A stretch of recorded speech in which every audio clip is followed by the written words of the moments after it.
Welcome to Innovate presents Entrepreneurs in Tech. Today we're delighted to have our guest Glory Olamigoke. Did I pronounce it right? Olamigoke.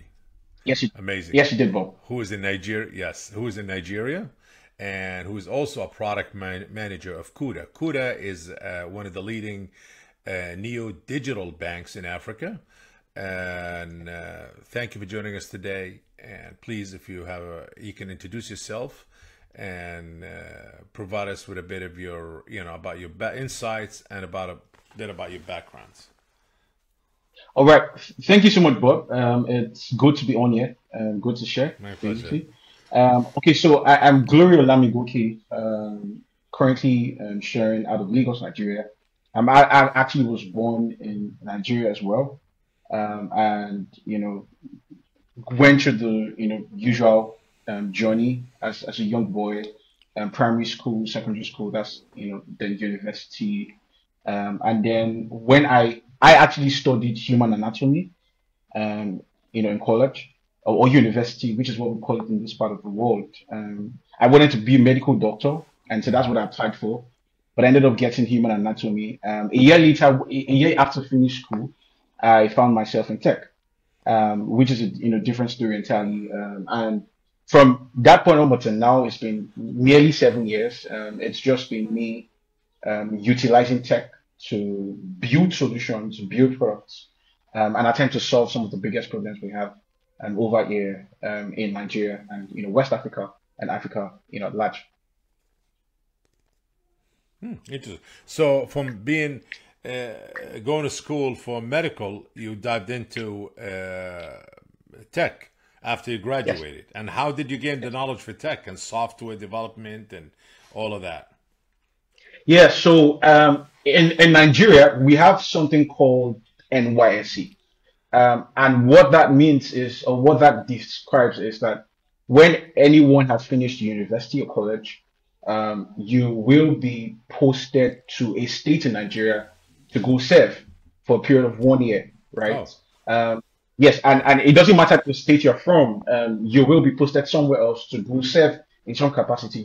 You could be sent to school to serve, to teach, or some other thing, right? And so for me, I was during my NYC, which is just after university, was when I got to tech. I was posted to school to teach, but while I was over there, I had the opportunity to, I had access to a studio, a media studio, and in that place, I was exposed to more knowledge, and that was the place where I got to learn how to build websites. So building websites was the first thing I did, get into tech. And so the studio at that time needed a website because it was just about to launch. And so the question was, Glory, is this something you can build? And so I took on the challenge, got on to learn how to build websites using WordPress. That's the web design skill. And that basically just marked my transfer into tech. From there, building websites, I got to learn how to code as a software developer. And then later on, transitioned into becoming a product manager, building products for customers. so it's pretty much basically you self-taught everything. Yes, yes. Wow, amazing. That's definitely a very entrepreneurial spirit you have and drive. You finished school in medical and then you dived into tech. Amazing. Um, how did you, you developed an app called SWBN. What does that stand for? Okay, so SWBN is actually the studio that began my tech journey. It's called Oh, the Standard I Web see. Broadcasting Network. Yes, that's studio. And so that And app was built. this is the, go ahead. Okay, so and yes, so that's a studio where my tech journey began. A year Yeah. plus or 2 years into that was when I got to build, that application. And the studio was going to launch at the peak of COVID. The studio was going to launch 24 hours live streaming so that we could. So before we used to stream periodically on certain days of the week, but then they Yeah. were going to launch 24/7 live streaming to keep our users engaged. And so I started with I had to build an app and just set up, that entire infrastructure alongside the team. Yeah. Okay. So so pretty much basically you built your own app And how did that you were able to balance? Were you still working for Kuda, or Kuda came later? Okay, Kuda came later. Kuda's actually quite Yeah. recent. Kuda's this year. Kuda's actually this year. Yeah. So Oh, okay. Okay. So that's a new yeah. venture that you added to you. What are you doing? More. You just like you needed more things to do in life besides what are you doing? You're pretty busy. Um, Maybe I'll try to explain. So 2018, I got into tech web design, and I worked with SWBN, that's a studio, up until 2021. Right now, 2021, I transitioned into product management. Right, and I started with my own company called Cleanify. I started my own company, Cleanify, basically, which was building websites, web apps, mobile apps for clients around the world, right? And we got to build for global companies in the US and the UK, in Canada, and more. And then 2022, I transitioned as a product manager into a bank where I started out, now building banking products, fintech products. And then I did that for almost 2 years. And then this year is when I, joined Kuda, which is, like I said, like you said, described, the one of the biggest banks in, Africa. So that's just my journey. 2 years web design, or 2, 3 years, and then transition basically into product management. Started my own company, building the infrastructure other startups needed to solve customer problems, and then transition into working in the fintech space. Interesting. Very interesting. And what was your motivation behind the Code to Finance Summit? You created that. What was the motivation All behind right. it? All right. Okay. So once I got into tech, um, I soon became the person who did not want to live life for just myself, right? Yeah. And so from the year 2020, I began to organize different programs, different initiatives to help other persons, right? 2020, I launched what is called CWD Bootcamp. That has been closed now. Yeah. And what that did was it was to train young African talents or young African persons how to code, Yeah. right? Across different stacks, front end technologies, back end technologies, and more. And now, see, the Code to Finance Summit was better because I realized that we had a lot of this person, we had some of these persons who knew how to code, knew how to build websites, knew how to build Yeah. web apps and mobile apps, but they did not really know how to translate their developer knowledge into money, into finance. And so if you look at the name, it's Code to Finance.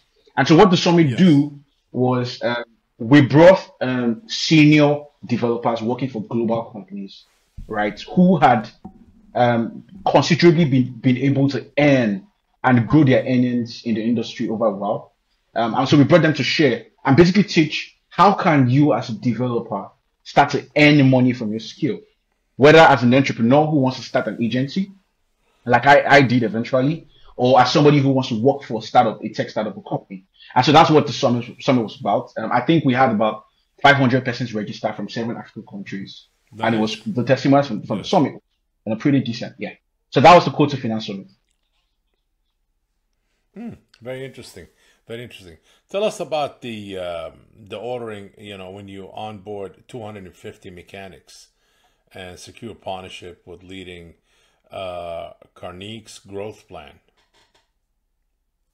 All right. Okay. So in between my transition from being a software developer to a product manager, which is what I am now in my 9 to 5, I had a short stint as a project manager. Now, you know that a project Yeah. manager and product manager, they are both management roles, though they're Yeah. sort of different. Project managers manage projects and timelines, deadlines, Yes. and all that. Product managers manage products. And so I had a short stint as a project manager with a company called Canik. And what Canik was trying to do was to bring innovation to the auto mechanic space. And so over here in Oh. Nigeria, yes. So over here in Nigeria, typically, if your car has faults or issues, you have to take the car, find a way to take it down to a mechanic located around you in some distance, right? And so what Canik was trying to do was bring mechanics and car owners closer together using technology. So just Yeah. like your Uber, where you can order for a ride from coming to your house and get picked up. Um, this panic was supposed to allow car owners order for mechanics, verified, trusted mechanics around them, who can just come to their houses, come pick up their cars and repair, Oh.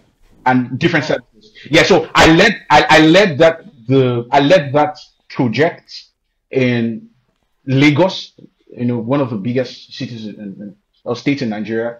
I led the small team there, and what I had to do was to go out to meet these mechanics, talk to them, introduce the idea to them, and basically verify and onboard them. So that was what that basically was about, bringing innovation to the auto mechanic space and connecting car owners to mechanics. Yeah. Got it. Got it. Got it. And I see. And what about the the vision behind the Tech Nexus?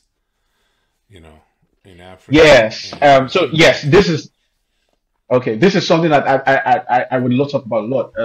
So Tech Nexus, like I said, 2 years after I got into the tech space, I became passionate about impacting young Africans, right? yes. And I started with a platform called CWD Bootcamp, teaching people how to Hmm. code. But eventually, I Yes. realized that that was not going to have the kind of impact I wanted. Why? Software development, which deals with coding, is just one part of tech, right? There's design in tech, there's marketing in tech, there's sales in tech, there's analysis in tech. There's tech is really wild, right? So I realized that this was not going to give me what I wanted, and so I closed that platform, collapsed it, and launched Tech Nexus in Mm. 2022. Now, what Tech Nexus does is that Tech Nexus is a mentorship platform for African tech talents. Now, Yeah. what we do is that we help young Africans get into tech.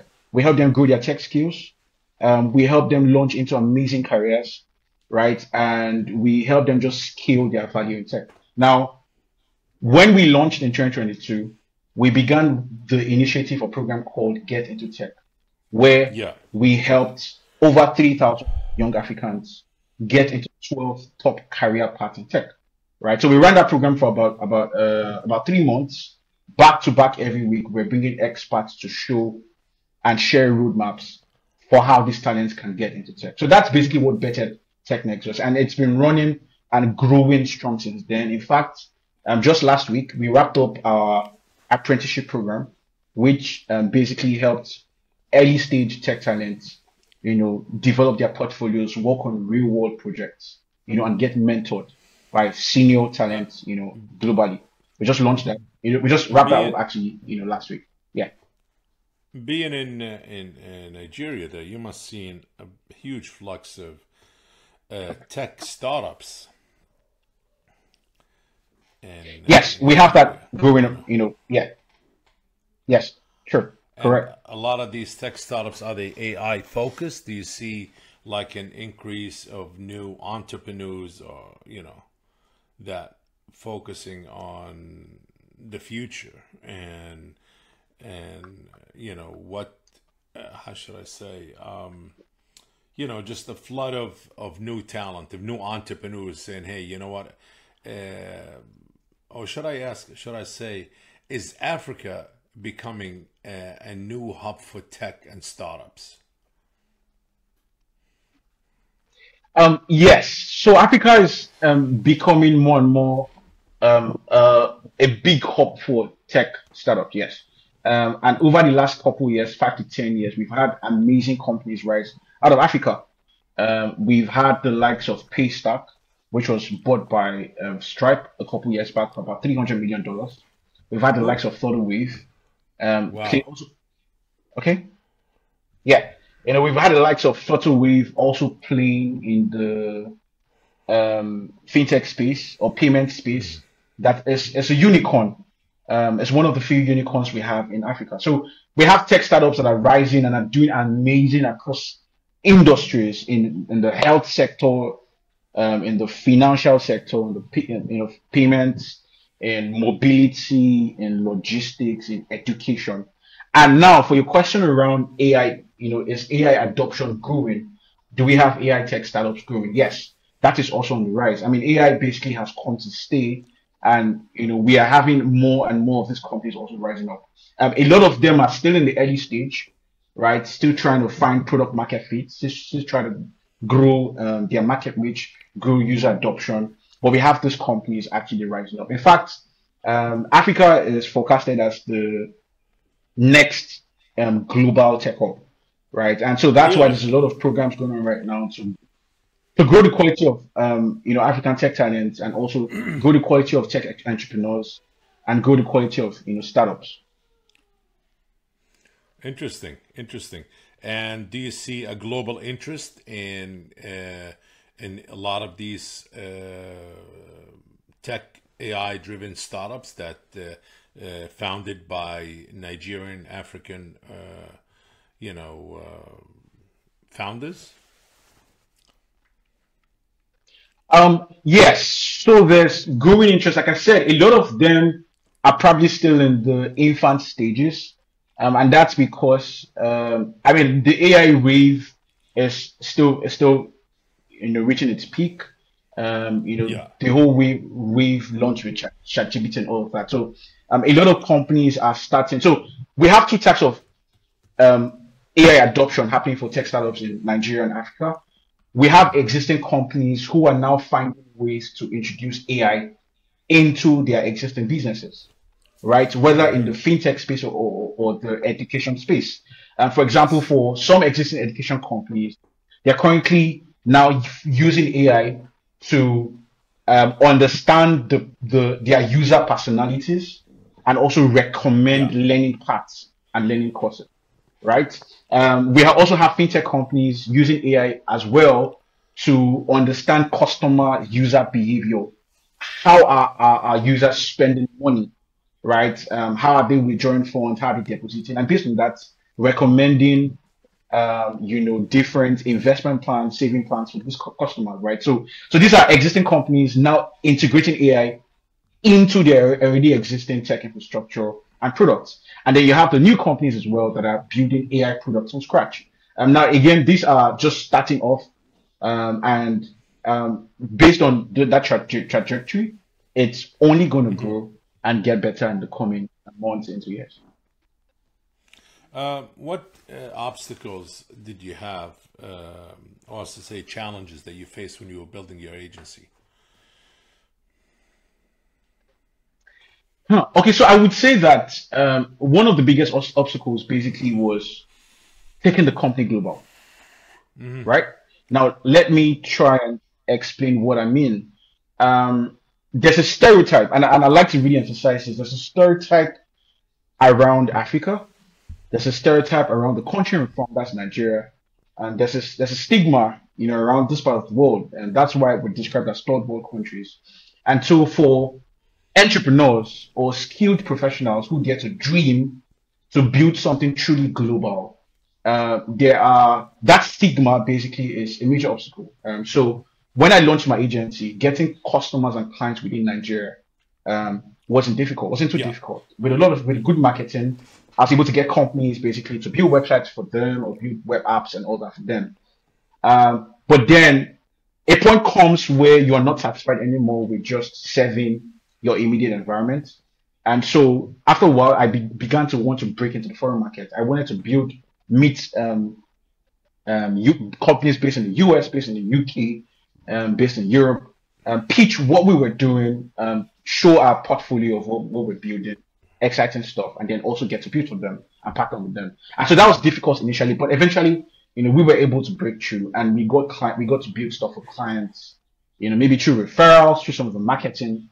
We got to meet clients, outside Africa and build for them. So what were challenges? I would say one, the stigma of being an African, being a Nigerian, being from a third world country, and basically was there. And that for me basically was like maybe the major challenge. You also are Google on AWS and HubSpot certified, correct? You have certification of AWS. And how did that help you shape your career and Yes. growth? That for me has been my single biggest, um, strategy to become who I am today. And so, like I said, I got into tech 2018 and very aggressively, like you said, I was self-taught. And so very aggressively, I began to take certifications, take courses, learn a lot of skills. And so if you check my LinkedIn, for example, if you go to the certification section or something, or courses, I have probably 20, 25, 30 certifications or courses. Platforms like Coursera were platforms I used a lot, to take coding courses, to take courses. I'm just confirming I can still be here. Oh, yes. I can hear you. I can hear you. Okay. Okay, cool. All right, great. So platforms like Coursera were platforms I basically took a lot of courses on in coding, digital marketing, project management, product management, and more, right? And so, summarily, I pursued knowledge aggressively because I wanted to be the person who knew something about everything. So today, if you ask me around coding as a developer, I can speak about it, specifically front-end development. If you ask me something about marketing, content marketing, how to run ads online, SEO, media ad buying, I know something about that. If you ask me about project management, I know something about that. If you ask me about cloud technologies, I know something about that. If you ask me about product management, which is what I do currently, I know something about that. And it's really helped shape who I am today and what I'm doing, which is helping other African talents get into tech, launch careers, and just basically grow your skill set. And also, of Wow. course, also launch my agency as well as future companies I would start. Interesting. Uh, Very inspiring, my friend. Very inspiring for a lot of people, a lot of these young entrepreneurs, especially in Africa and Nigeria. You're really inspiring for a lot of these young souls. Amazing. So you have 30 certificate.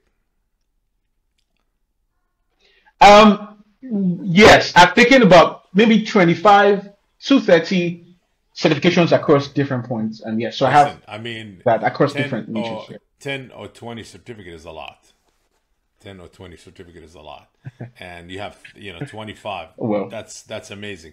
Um, how long it took you to gather all these, to prepare for each certificate? How long does it take you? okay, fine. So some of the certifications are really, I would group what I have into two categories. We have the actual proper certifications. For example, what I have with AWS as a certified cloud practitioner is an actual certification. But a number of them are also just certificates certifying that I have completed the course. And most of those ones I got them from Coursera. Right now, for your question about how I just did that, how did I take it? Well, I had a hunger to learn. I had hunger to become better as a person.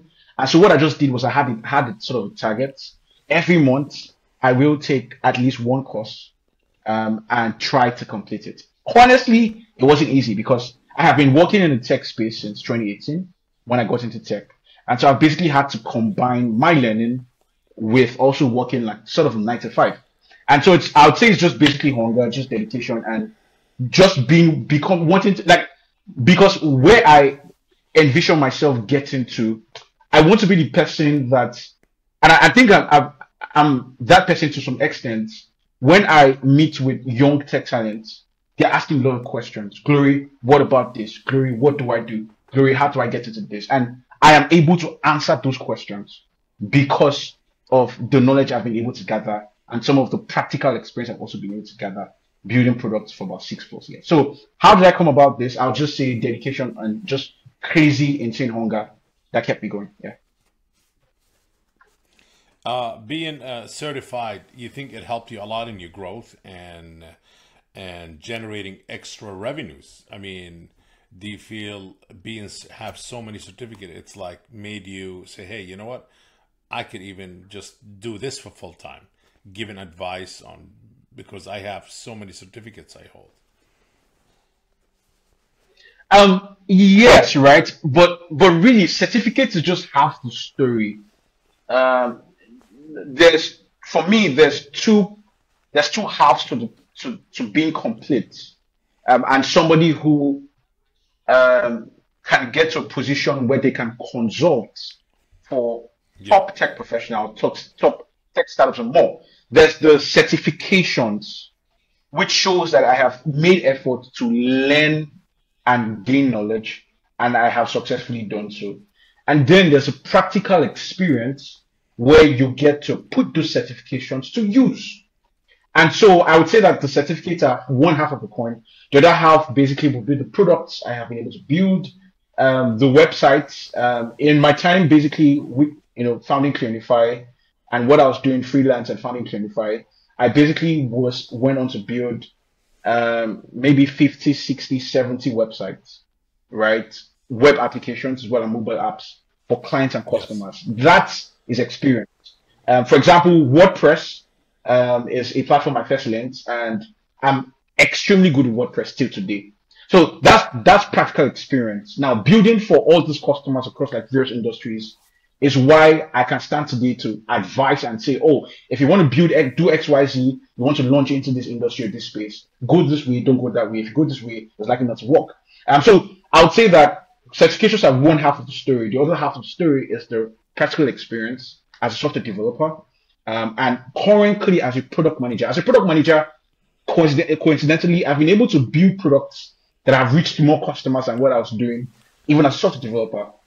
Where I build products that have been used by hundreds of thousands of persons, right? With maybe 30, 40, $50 million in transaction value, right? So Wow. all of these things basically and the experience, that tally with the certifications and just make me what I am today. Yeah. Um, what's your vision for the future of the tech industry, the tech world in Africa?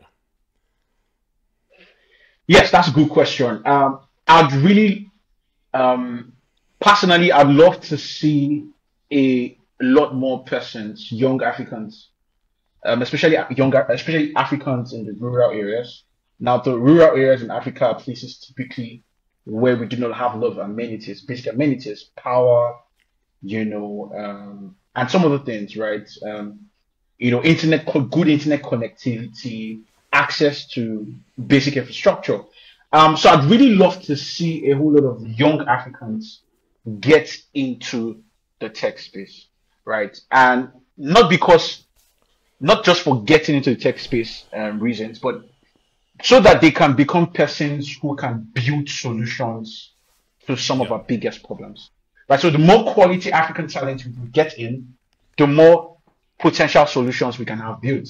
And then overall for the tech, industry, tech space, I'd love to see a whole lot more tech startups rise up basically. Again, building and innovating, bringing critical innovation and solving critical problems we have, in Africa. Amazing, amazing.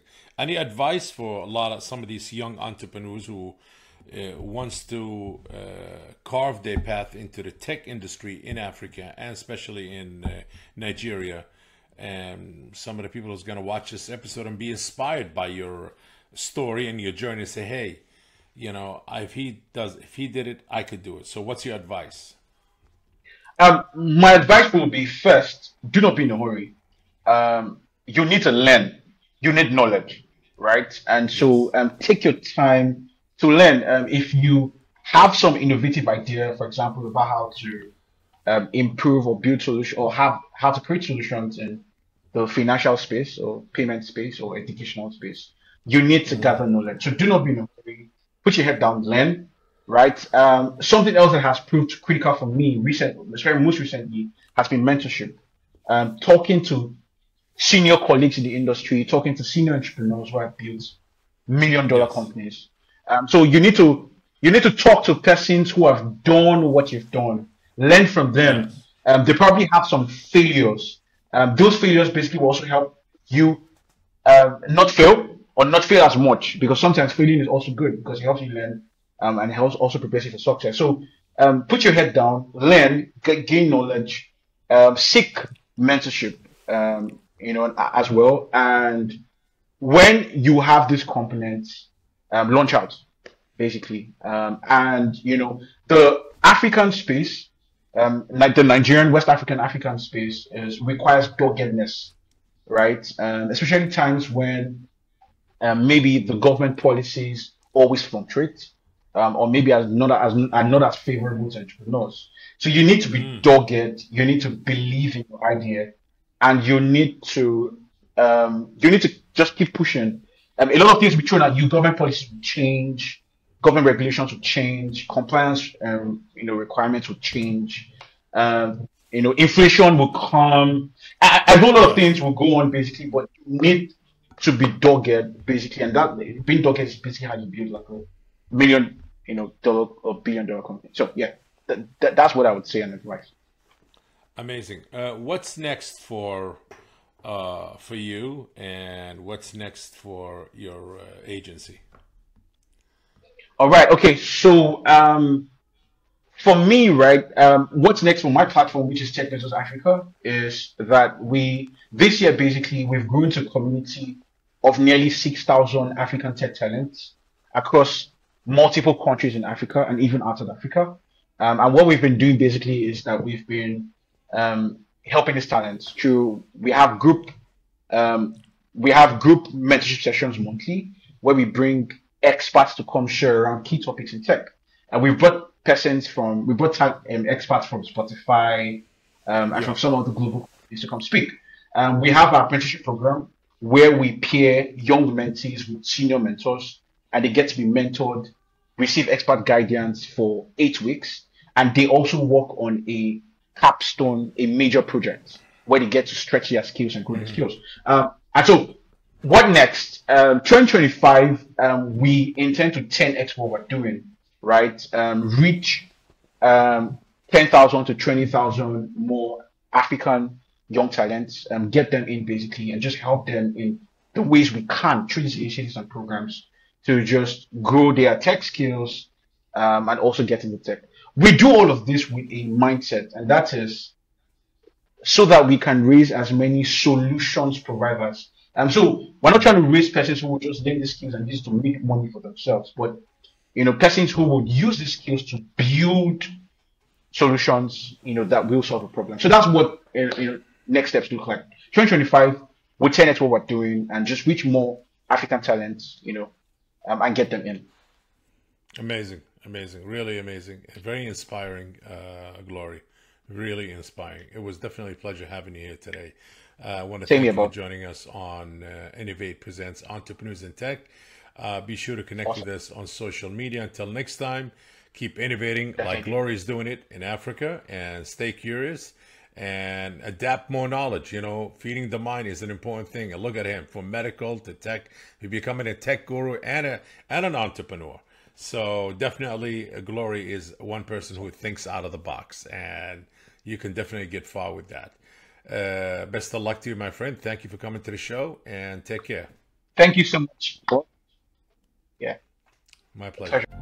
If you enjoyed today's episode, make sure to share Innovate Presents Entrepreneurs in Tech podcast. And if you're joining us on YouTube, please like this video and subscribe to the channel. Until next time.